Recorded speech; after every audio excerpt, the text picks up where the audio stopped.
सकाळची सुरुवात चांगली हवी असल्यास काय करावं? अपचन आणि पोट साफ न होण्याच्या समस्या वाढत चालल्या आहेत.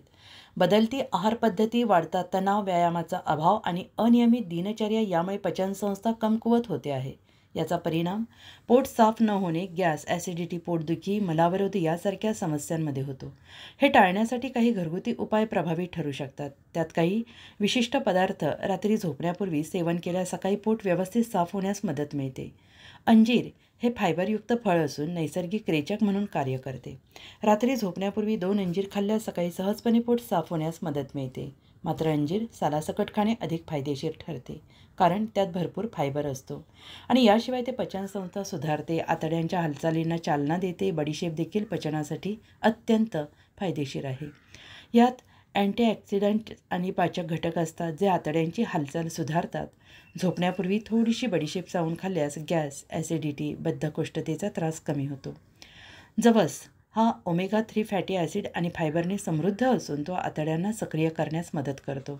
रात्री झोपण्यापूर्वी 2-3 चमचे जवसाच्या बिया कोमट पाण्यासोबत घेतल्यास सकाळी पचन व्यवस्थित होते. हा उपाय दीर्घकाळ केल्यास पचनसंस्था सुधारते आणि मलावरोधाची समस्या दूर होते. एरंडाचे तेल हे आयुर्वेदिक प्रभावी रेचक म्हणून ओळखले जाते.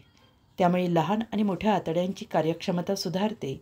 झोपण्यापूर्वी 1 कप कोमट दुधात 2 चमचे एरंडेल मिसळून प्यायल्यास सकाळी सहजपणे पोट साफ होते. इसबगोल हा फायबरचा सर्वोत्कृष्ट स्रोत मानला जातो. झोपण्यापूर्वी गरम पाण्यासोबत 1 चमचा इसबगोल घेतल्यास पचनसंस्था सुधारते आणि बद्धकोष्ठतेची समस्या दूर होते. इसबगोल आतड्यांमधील पाणी शोषून त्यांचे कार्य प्रवण करतो आणि मऊ मल तयार होण्यास मदत करतो. हा उपाय नियमित केल्यास पचनसंस्था निरोगी राहते. हे सर्व उपाय नैसर्गिक असल्याने कोणतेही हानिकारक दुष्परिणाम होत नाहीत.